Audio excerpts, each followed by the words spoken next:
И, конечно, главное сокровище Алжира – это люди. Добрые сердца и искренняя улыбка лучше всяких слов объясняют, насколько Алжир – прекрасная страна.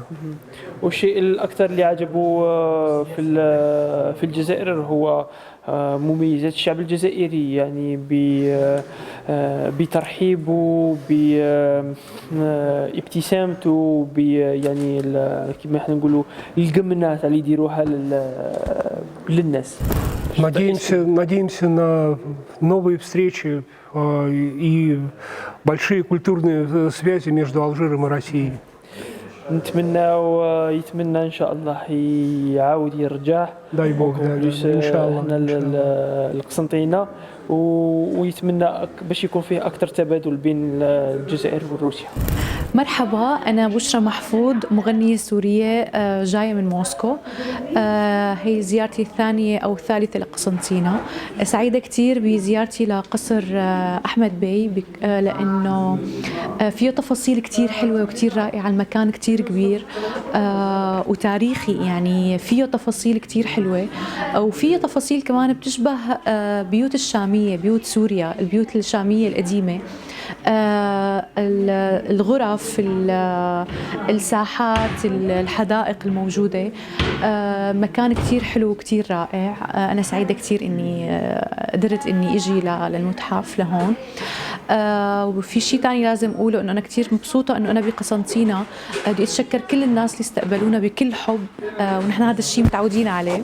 الشعب الجزائري دائما هو سبورت للشعب السوري.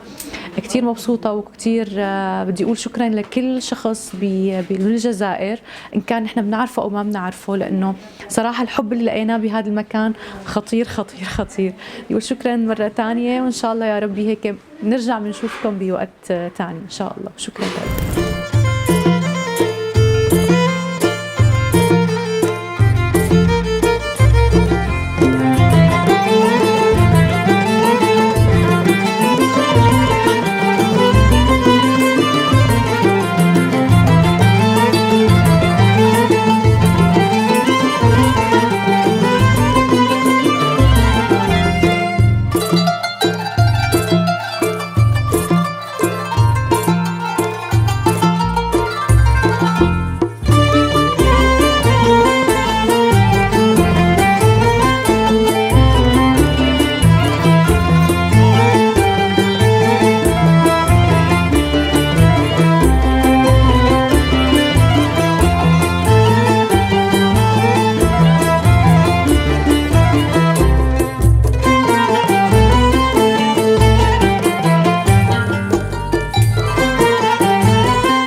يعني زيارة يعني مدينة قسطنطينة لديها من الفرادة ما يجعلك أن تحاكي التاريخ